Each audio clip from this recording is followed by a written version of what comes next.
Hay una historia que me gusta mucho, que lo estaba revisando ayer, de una pequeña niña que se acercó a la profeta y le dice lo siguiente: va a predicar en la tarde, y ella le responde lastimosamente. Entonces la niña le hace una petición a la profeta y le dice: me gustaría que hubiese predicado usted porque mis amiguitos han venido precisamente a escucharla a usted. Y entonces ella le respondió que iba a predicar el ministro. Y resulta que la niña lo que pedía en sí, le dijo: ¿puedo pedirle un favor? El favor es que por favor le diga al ministro que hable palabras sencillas y entendibles. Que esas palabras tan rebuscadas de justificación y santificación, nosotros los niños no las entendemos. Así que estaba meditando mucho en eso. Y pensando también en el hecho de que es mi sincero deseo de que ustedes puedan entender este tema que se llama la justificación por la fe. Así que quiero pedirles que ustedes me acompañen a ponerse en pie para pedir que el Señor me pueda acompañar y nos pueda bendecir con su Santo Espíritu. Vamos a orar ahí mismo donde están.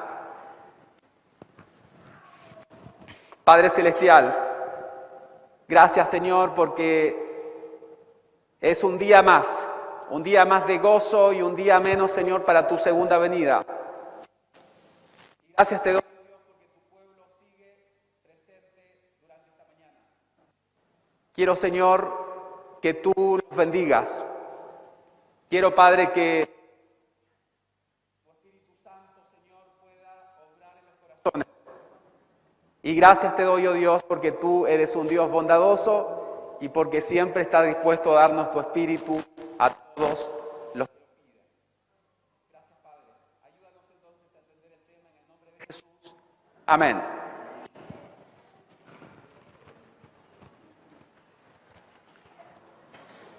Entonces vamos a abrir un poco Romanos capítulo 5, versículo 1. ¿Les parece? Romanos capítulo 5, versículo 1. Entonces recuerden, el tema principalmente se llama justificación por la fe. Entonces mi propósito durante este día principalmente es que ustedes puedan entender el concepto en sí de qué significa la palabra justificación y por qué es tan importante desde el punto de vista de Pablo. Pablo habló muchísimo, particularmente en el libro de Romanos. Romanos es un libro precioso para quienes quieren entender esta bendición llamada la justificación. Entonces, justificación por la fe. Y lo que dice Romanos capítulo 5, versículo 1 es lo siguiente. Dice: justificados, pues, por la fe, tenemos paz para con Dios por medio de nuestro Señor Jesucristo. Y entonces lo que quiero principalmente es que dividir la estructura. Ustedes saben que soy una persona muy estructurada, me gustan las estructuras. Entonces, ¿de qué voy a hablar principalmente los siguientes 30 o 35 minutos que estemos acá juntos? Sería con respecto a 5 cosas principales. ¿Ok? Número 1 es ¿qué es justificación? Que nosotros entendamos qué es justificación. Número 2, me interesa que entendamos a través de qué medios no encontramos la justificación. Número 3, me interesa que ustedes entiendan cómo sí se puede obtener la justificación. Número 4, vamos a hablar de un amigo, el amigo de la fe, que en todos lados, desde Génesis hasta Apocalipsis, siempre lo acompaña. Y ese amigo ustedes lo van a reconocer hoy día. Y finalmente voy a hacer una especie de sesión de preguntas y respuestas. Tengo algunas preguntas acá que puedo responder. Entonces, dicho eso, vamos a comenzar. Primero, ¿qué es justificación? Esa es la pregunta. Vamos a tratar de entenderlo desde el punto de vista, primero, como tratando de entender el concepto. ¿Ok? Entonces nos vamos a ir a 2 de Corintios, capítulo 3. 2 de Corintios, en el capítulo 3, y en el versículo 9 dice lo siguiente. Segunda de Corintios 3:9 dice lo siguiente: porque, ¿lo tienen? ¿Sí? Dice, porque si el ministerio de condenación fue glorioso, mucho más abundará en gloria el ministerio de la justificación. Entonces, ¿qué es lo que extraemos de ahí inmediatamente a partir del texto? Sería lo siguiente: justificación es lo contrario ¿a qué?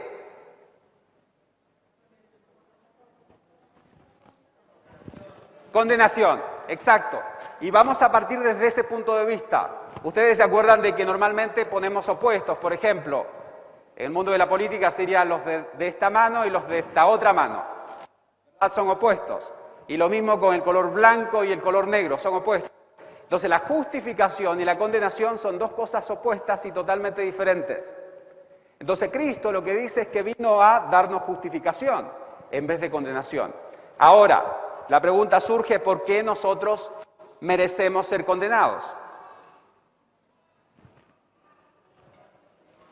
Porque hemos transgredido los mandamientos de Dios, ¿verdad? Entonces, hubo un concilio después, inmediatamente de que Adán y Eva transgredieran, entre el Padre y el Hijo.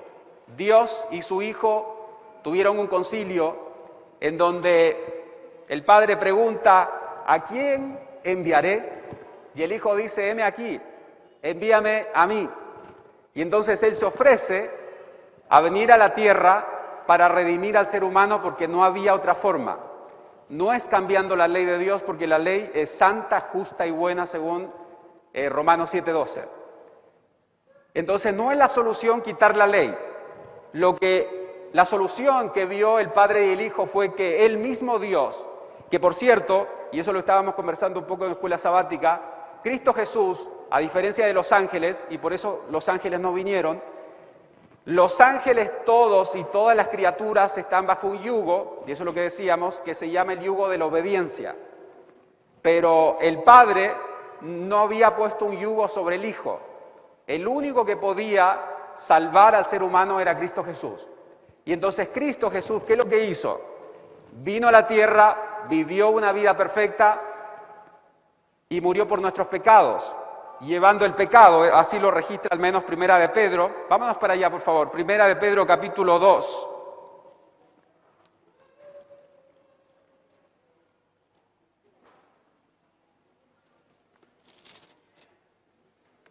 Versículo 24.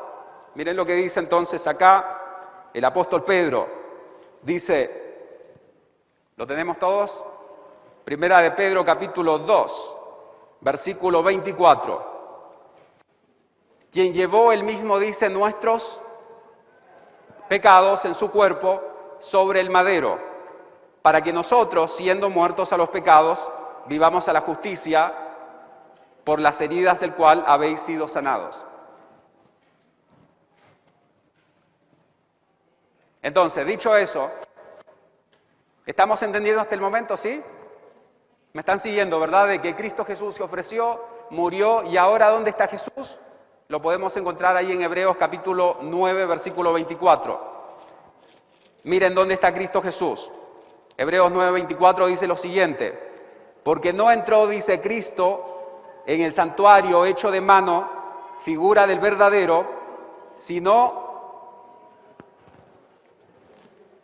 ¿Dónde está Cristo entonces?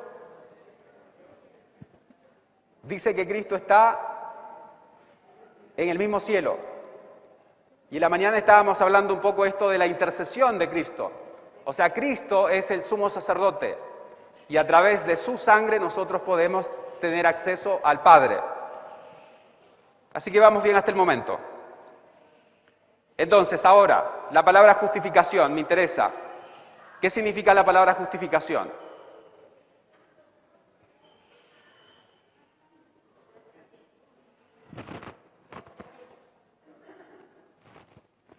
Justicia, escucho por ahí.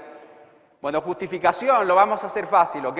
Hechos, capítulo 13, versículos 38, 39. Hechos. Lo que va a hacer Hechos es poner al perdón de los pecados y la justificación juntos. Fíjense ustedes, Hechos capítulo 13, miren lo que dice la palabra de Dios. Hechos capítulo 13. Podría sacarme quizá la mascarilla. Entonces, Hechos capítulo 13, versículo 38. Veamos, ¿qué dice? Hablando de Cristo Jesús y al que Dios resucitó. Dice el versículo 38. O sea, pues notorio, varones hermanos, que por este os es predicado el perdón de los pecados, y por él todos los que creen son justificados de todas las cosas que no pudieron ser justificados por la ley de Moisés. Y de hecho, cuando uno lee, por ejemplo, Romanos capítulo 4, que habla de nuestro padre Abraham, dice que nuestro padre Abraham fue justificado por la fe. ¿Se fijan? Y el argumento que da Pablo cita un salmo con respecto a la bendición y la bienaventuranza del perdón de nuestras iniquidades. Y de hecho el don de profecía lo que menciona en el libro Fe y Obras dice, justificación y perdón son exactamente una y la misma cosa. Entonces yo les pregunto durante esta mañana, ¿qué significa justificación? Perdón de los pecados. Y miren, si ustedes se van con eso a su casa, yo creo que estamos perfectos. Hemos logrado algo. Porque gracias a Cristo nosotros entonces encontramos, que decía Romanos, que es por Él que encontramos la justificación. Ahora, hay una cita que me gusta mucho, que está en un manuscrito de 1902, si mal no recuerdo, un manuscrito del don de profecía. Dice lo siguiente, justificación. Fíjense ustedes, manuscrito 113, 1902. Justificación significa la salvación de un alma de la perdición. ¿Qué significa entonces justificación también? La salvación de un alma de la perdición. Porque por causa de nuestras transgresiones, nosotros merecemos la muerte instantánea y la muerte eterna. ¿Vamos bien? ¿Sí? Entonces, perfecto. Decíamos que vamos a quedarnos con esas dos definiciones en principio. De hecho, cuando nosotros leemos, por ejemplo, en Lucas capítulo 19, ¿se acuerdan de Zaqueo? Cuando Zaqueo confiesa a Cristo y le dice, mira, si es que en algo he hecho mal, voy a empezar a devolver mejor, no 4 veces. Entonces Cristo dice lo siguiente, dice, hoy ha llegado la salvación a esta casa. Se fijan entonces la salvación de un alma de la perdición, el perdón de los pecados y la justificación es exactamente lo mismo. ¿Cuántos hasta el momento sí ya estamos entendiendo? ¿Sí? Quiero ver sus manos un poco, por favor. Amén, amén. Perfecto, entonces vamos bien. Eso fue la primera parte. Ahora, ¿cómo consigo la justificación? ¿Cómo no consigo, perdón? Era lo primero. ¿Cómo no consigo la justificación? Que era la fórmula que normalmente el mundo y particularmente el pueblo de Dios en el tiempo de Cristo, que eran los judíos, no entendieron. Y eso está registrado en Romanos 3, versículos 19 y versículos 20. 19 y 20 de Romanos 3, por favor. Dice lo siguiente, Romanos 3, versículos 19 y 20, dice, pero sabemos, dice, 3.20 de Romanos capítulo 3, versículo 19 y 20. Dice lo siguiente, pero sabemos, dice, que todo lo que la ley dice, a los que están bajo la ley lo dice. Estar bajo la ley, y este es un concepto que tenemos que entender claramente, estar bajo la ley significa estar bajo la condenación de la ley. En 1 Timoteo capítulo 1, versículos 9 y 10, Pablo claramente demuestra quiénes son los que están bajo la ley, que son los que andan desordenadamente y andan en pasiones concupiscentes, violando los mandamientos de Dios y transgrediendo sus mandamientos. A ellos se refieren los que están bajo la ley, no son los que guardan los mandamientos de Dios. Muchas personas se confunden. Entonces, estar bajo la ley, ¿qué significa? Estar bajo La condenación de la ley. Ok, entonces eso es lo que está presentando acá Romanos. Romanos, entonces, decíamos, versículo 19, lo dice a los que están bajo la ley para que toda boca se tape y todo el mundo sea hallado culpable delante de Dios. Por tanto, por las obras de la ley, ninguna carne será justificada o perdonada o salvada delante de Él, pues por la ley es el conocimiento del pecado. Así es que, ahora, ¿por qué razón no es por las obras? La sencilla razón es porque el ser humano se apartó desde el mismo principio de los requerimientos de Dios y no tenemos la capacidad para por nosotros mismos guardar los preceptos divinos. Porque la ley de Dios es espiritual, mas nosotros, ¿qué dice Pablo? Somos carnales. ¿Qué significa eso? De que nuestras mismas propensiones son de continuo, no hacia guardar los mandamientos de Dios, sino hacia la desobediencia de su ley. Entonces, por eso se inició el plan de salvación, para que Cristo viniera, nos diera el perdón de los pecados. De hecho, le menciono de paso, porque en la mañana hablábamos un poco del pacto antiguo. Entonces, en el nuevo pacto, que está registrado el nuevo pacto, bueno, en varias partes en realidad, el pacto también se lo conoció como el pacto de Abraham, y ese pacto está registrado en Hebreos capítulo 8, desde el 8 hasta el 12, y está registrado en Jeremías 31, del 31 al 34. Está registrado de la siguiente forma. Dice lo siguiente, dice, hay dos cosas que se prometieron en el nuevo pacto. Número uno es el perdón de los pecados.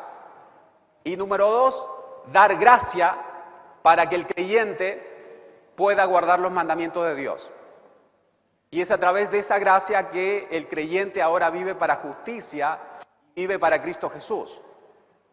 Se fijan, esas fueron las dos cosas. No puedo extenderme mucho por un tema de tiempo, pero sí, eso es importante que tengamos en cuenta. Entonces, ¿podemos nosotros salvarnos, ser justificados, ser perdonados a través de la ley, sí o no? No, porque la ley lo único que dice, estás condenado. O sea, la ley no fue creada para salvar a nadie. La ley lo único que hace es condena a quien se ha equivocado. Ahora, no por eso vamos a desechar la ley, que también lo vamos a hablar. ¿Okay? Ahora, no es el problema la ley, no es el problema el espejo, el problema somos nosotros. Por eso vino Cristo, para darnos poder. Ahora, muy bien, eso sería el paso, el punto 2. El punto 3 es cómo conseguir la justificación. Y ahí lo leíamos en Romanos capítulo 5, versículo 1. ¿Cómo lo conseguimos entonces? ¿A través de qué? A través de la fe, exacto. Ahora, Romanos capítulo 3, versículo 24, por un tema de tiempo no lo puedo leer, pero ahí dice que nosotros somos justificados por su gracia. Y Romanos capítulo 5, versículo 1 dice que somos justificados por la fe. Y Romanos capítulo 5, versículo 9 dice que nosotros somos justificados por la sangre de Cristo. Y Romanos capítulo 4, versículo 25 menciona de que nosotros somos justificados por lo que padeció Cristo y por su resurrección. Y Romanos capítulo, ¿qué más? A ver, Romanos capítulo 8, versículo, o Romanos capítulo 5, 18 más bien, habla de que es a través de la justicia de Cristo que nosotros alcanzamos la justificación. Entonces, ¿qué significa eso? Y voy a tratar de explicarles con palabras sencillas. La fe, no es que la fe tenga mérito en sí. La fe lo único que es la mano que se aferra de la promesa de Dios. Pero la salvación, el perdón y la justificación es por gracia. Ahora, gracia significa que es algo que no lo merezco. Es un favor que no lo merezco. Y entonces, ¿cómo se produce este tema de la justificación? Es que el creyente lo que tiene que hacer es ver, cuando ve crucificado a Cristo Jesús, él ve la pureza del Dios perfecto y él ve la impureza de su propia vida.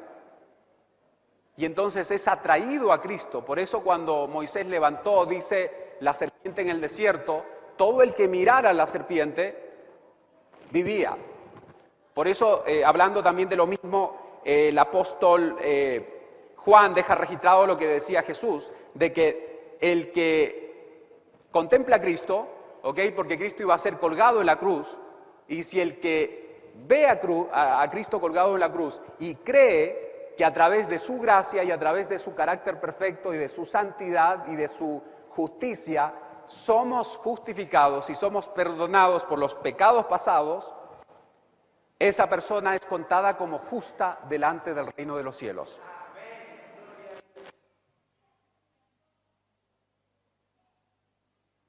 Fue el 3. Ahora sí, vamos a avanzar al 4. Dijimos que son 5 cosas, recuerden, 4. Dijimos, el amigo íntimo de la fe. ¿Quién creen ustedes que es el amigo íntimo de la fe? La oración, dicen por ahí, o la tentación, no escuché. Saben que la fe tiene un amigo íntimo, ustedes lo van a encontrar por todos lados. La vez pasada lo hablamos un poco hablando de la conversión que tenía 3 pasos. ¿Se acuerdan? La conversión tenía 3 pasos, que son la A de arrepentimiento, la F de fe y la B de bautismo. Esos son los pasos para la conversión. Y entonces, cuando Cristo presenta de hecho el Evangelio de la salvación, miren cómo lo presenta en Marcos capítulo 1. Marcos capítulo 1, versículo 14 y 15 dice lo siguiente. Ahí van acompañados los 2 amigos. Versículo 15, o sea, desde el 14 podríamos leer Marcos 1, 14 y 15, dice lo siguiente. Más, dice, después, ¿sí? ¿Lo tienen todos? Como dice, más, después de que Juan fue encarcelado, ¿qué es lo que dice? Jesús vino a Galilea predicando el Evangelio. Acuérdense que el Evangelio tiene que ver con la salvación. Y diciendo, el tiempo se ha cumplido y el reino de Dios se ha acercado, arrepentíos y creed el Evangelio. Entonces, primero quiero explicar un poco este tema del reino de los cielos se ha acercado. El reino de los cielos tiene 2 significados. Y tenía 2 etapas diferentes. Y normalmente muchas personas se confunden en las etapas. Reino de los cielos no significa que Cristo se había acercado. Reino de los cielos significaba que en las profecías de las 70 semanas, que fue profetizado por el profeta Daniel en el capítulo 9 de Daniel, se estaba a punto de empezar a gobernar el Mesías. Por eso es que eso se lo llama el reino de los cielos. Lo vamos a dividir en estas 2 etapas entonces. Primero se va a llamar el reino de la gracia. Por eso mismo Pablo, por ejemplo, en Hebreos capítulo 4, versículo 16, dice, acercaos. ¿Cómo tenemos que acercarnos al trono de la gracia? Confiadamente. Y dice al trono de la gracia. Si hay un trono es porque hay un reino de la gracia. Y luego, cuando Cristo viene, Él dice, cuando el Hijo del Hombre venga en su gloria. Así lo dice en Mateo capítulo 25. Cuando venga en su gloria. Se fijan, son 2 cosas diferentes. Entonces, aquí, cuando se refería a que está a punto de comenzar, las profecías de las 70 semanas se están terminando y yo voy a empezar a intermediar en el cielo por los pecadores, dice 2 cosas se requieren. La fe, y el amigo de la fe, ¿cómo se llama? El arrepentimiento. Y esas 2 cosas son inseparables. ¿Por qué razón? Porque no puede haber fe verdadera si es que yo primero no he sido convencido de pecado. Si es que yo no veo primero el hecho de que yo estoy condenado y necesito un Salvador, no puedo arrepentirme de nada en realidad. ¿Y por qué necesito un Salvador? Si ese fue el problema también que tenían los judíos en el tiempo de Cristo. Que fue, ¿para qué necesito un Salvador? Porque ellos se creían justos por sí mismos. Por eso es necesario el arrepentimiento. Ahora, Pablo, cuando lo presenta en Hechos capítulo 20, versículo 20 y 21, que dice que él ha predicado tanto a gentiles como a judíos, ha predicado, dice, el arrepentimiento para con Dios. ¿Por qué razón? Por haber violado la ley. Dice que él ha predicado el arrepentimiento para con Dios y también la fe de Cristo Jesús. Entonces, esas 2 cosas siempre van juntas. O sea, la fe no puede estar separada del arrepentimiento. Siempre ustedes en todos lados los van a encontrar juntos. Porque la persona que no está contrita no puede aceptar el sacrificio de Cristo. No puede aceptar el sacrificio de Cristo. Entonces, esos son los 2 amigos. ¿Cómo se llaman? La fe y el arrepentimiento. Esos son los 2 grandes amigos. Ahora, la pregunta puede surgir, Ezequiel, ¿y cómo es que yo me puedo arrepentir? y has hecho la pregunta exacta que tenías que hacer. ¿Cómo un ser humano, o mi familia, o yo mismo me puedo arrepentir? Entonces Dios tiene, ¿qué tiene? De hecho, Romanos lo presenta el Espíritu Santo. Vámonos para allá, ¿ok? Porque quiero que entiendan ese versículo. Y por ahí vamos también casi terminando el 4. Pero Romanos capítulo 8 dice lo siguiente, miren. Romanos capítulo 8, sí. Romanos capítulo 8 dice, el versículo 26 dice, y de la misma manera también el Espíritu nos ayuda en nuestra debilidad. 8:26, pues que hemos de pedir como conviene no lo sabemos, pero el Espíritu mismo intercede por nosotros con gemidos indecibles. ¿Qué significa esto? Acá está hablando de la oración en particular. O sea, incluso nuestras oraciones tienen que ser inspiradas por el Espíritu Santo. Pero saben, la obra cuando habla de que el Espíritu Santo intercede por nosotros, el don de profecía lo explica, que es que el Espíritu Santo constantemente está obrando en el corazón del ser humano para generar los dos amigos, arrepentimiento y fe delante de Dios. Ahora ustedes dicen, ¿en serio el arrepentimiento? Yo pensaba que el arrepentimiento es parte del ser humano. No, de hecho, cuando nosotros leemos Hechos, vámonos para allá, por favor. Hechos, capítulo 5, veamos Hechos. Miren lo que dice Hechos, capítulo 5.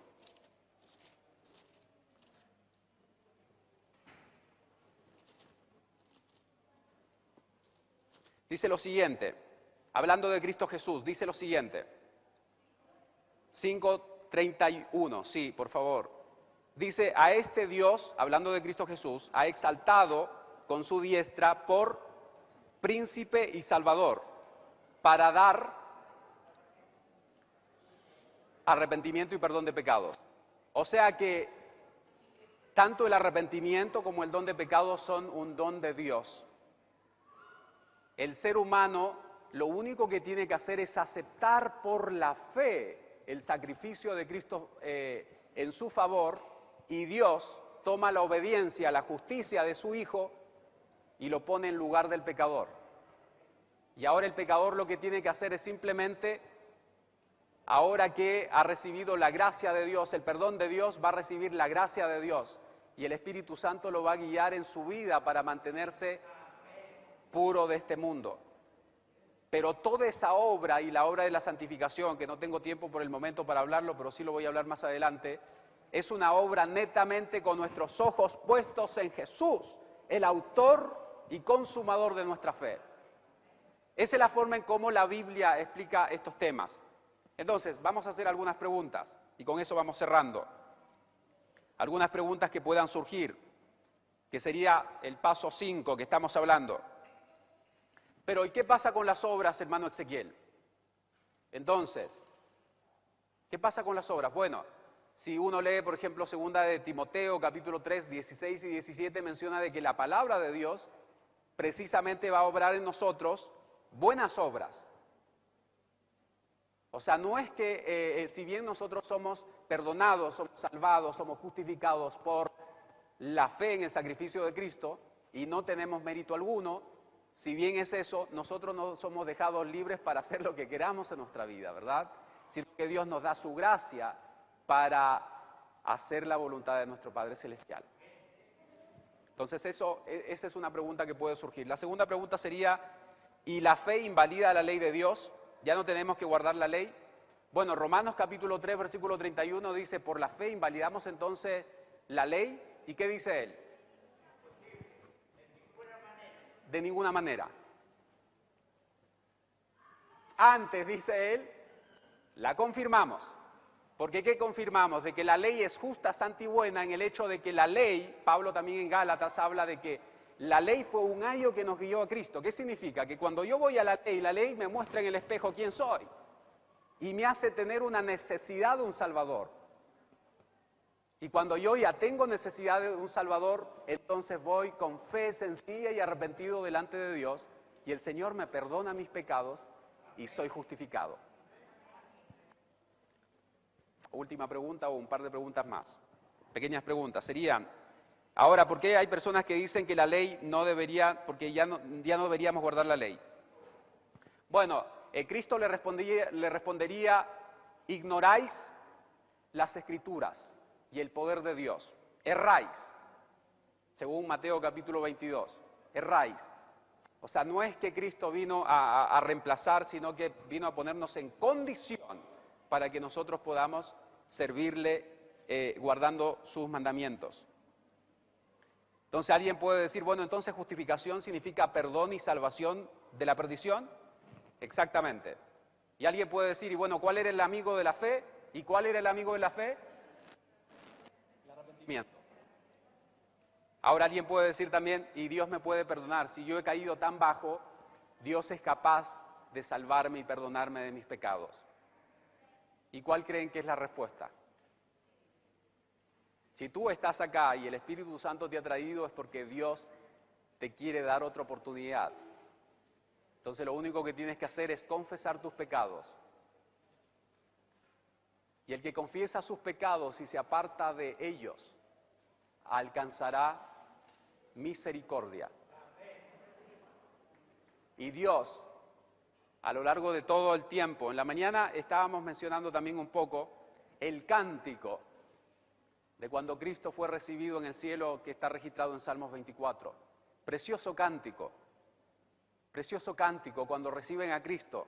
Y Cristo Jesús, ¿quién es este Cristo Jesús? Cristo Jesús fue el Hijo de Dios, quien estuvo dispuesto a separarse de su Padre, y ellos nunca habían estado separados, a dejar las cortes celestiales, a venir a morir por ti y por mí. Entonces de ese Jesús estoy hablando. Y voy a hacer un pequeño resumen antes de terminar, que sería lo siguiente. Hemos hablado de 5 cosas principalmente. Número 1, hemos hablado de qué es la justificación. Y hemos dicho que la justificación, podríamos definirlo con dos formas. Número 1 es la justificación significa salvación, uno, y el otro, perdón. Perdón y la salvación de la perdición. Eso es la justificación. Perfecto. Ese fue lo primero. Ahora, lo segundo que hablamos fue con respecto a través de qué no puedo ser justificado. No, el no primero viene. A través de qué no me puedo justificar. O no me puede justificar Dios. A través de la ley. ¿Se acuerdan que lo leímos? Dios no puede justificar a nadie por la ley. Porque la ley lo único que hace es condena. Y número 3, y el que trata, por cierto, de guardar la ley por sus propios esfuerzos sin aceptar la justicia de Cristo, está tratando de salvarse y no va a poder. Y cuando Cristo venga le va a decir, no te conozco. No todo el que me dice, Señor, Señor, Señor. ¿Se fijan? Entonces eso sería lo segundo, que es cómo no entrar la justificación. Y lo otro era cómo sí entrar, y a través de qué entramos en la justificación. ¿Cuál era la respuesta? A través de la fe, de la gracia de Dios, el carácter de Cristo, la justicia de Cristo. La justicia de Dios también lo llama Romanos. Entonces, luego hablamos del hecho de que el amigo de la fe. ¿Y quién es el amigo de la fe? Y finalmente tratamos de responder dudas con respecto a, ¿es verdad que la ley ya dejó de existir? Y la respuesta es que no, sino que Cristo, como dijimos en el nuevo pacto, y ustedes lo pueden revisar, se promete perdón para los pecados. Eso está registrado en Hebreos capítulo 8, del 8 al 12.